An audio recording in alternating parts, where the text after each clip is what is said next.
Hello everyone. Tonight I'm going to tell you about La Tomatina. But first, let's talk about the place where this festivity was born. Buñol is a town in Valencia, Spain, and its official language is Spanish, as you can imagine. About its climate, Buñol is warm during the summer with temperatures that fluctuate between 28 and 35 degrees Celsius at its highest.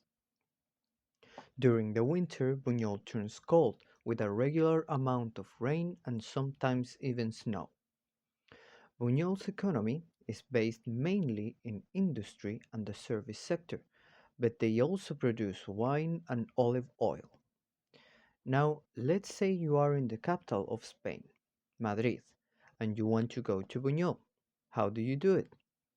I would say the easier way to travel is via train, but you should definitely take a book with you because the ride could take a while, more precisely between 3 and 5 hours.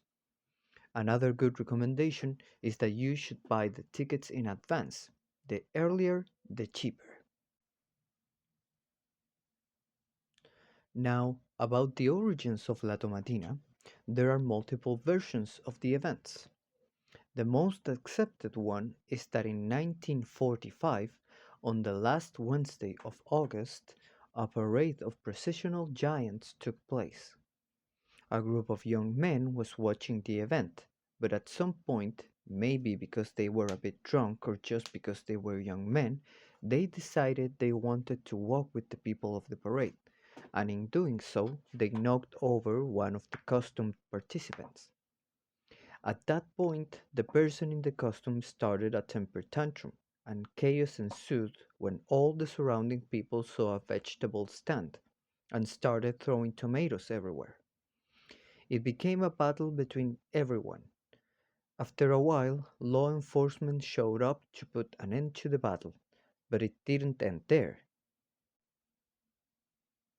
The next year, the same young men showed up, but this time they were prepared. They had brought their own tomatoes, and at some point of the parade, they agitated the people and the participants of the parade, and once again chaos ensued. People were throwing tomatoes at each other, but this time it was on purpose. Authorities weren't happy about this, so they stopped the fray, but still they weren't able to stop the participants from repeating the combat every year. Then, in the early 50s, La Tomatina was prohibited. People still tried to maintain this new tradition, but law enforcement were always there to stop it.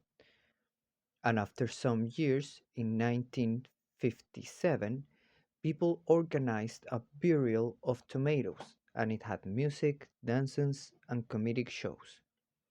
This was a way to protest against the prohibition of La Tomatina, and surprisingly, it worked. In 1959, the authorities allowed this new tradition to take place, but this time there were some conditions.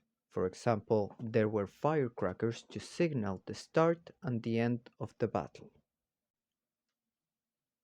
The next big development for La Tomatina was in 1975, where Los Calvarios de San Luis Bertrán, some kind of army, organized the party and they even provided tomatoes for the people. Before that, the participants brought their own ammunition. It was in the year 1980 where finally the local government took control of the organization of the festivity, and after 3 years, the festivity became even more popular because of a TV show. Year after year, the amount of participants grew. There were years in which the number of participants reached 45,000 people. That's why in the year 2013, the local government implemented a system in which you have to buy a ticket to be able to participate, limiting the amount of participants to 22,000 people. This was to guarantee the safety of everyone.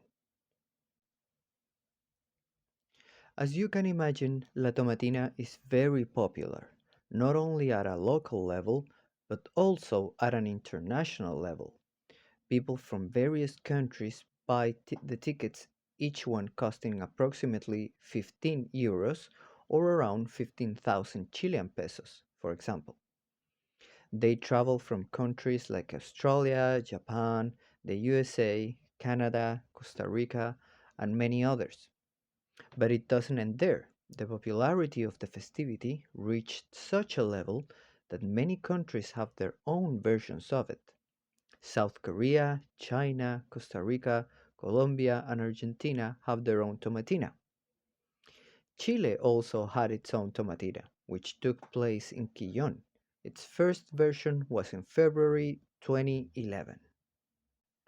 There, there were nearly 4,500 people involved in the War of the Tomato, as they called it, and they used 16 tons of tomatoes. The event took place every February, and at some point they even reached 20,000 participants and used 100 tons of non-consumable tomatoes. But then, in 2022, they stopped. Why? I really couldn't find an answer.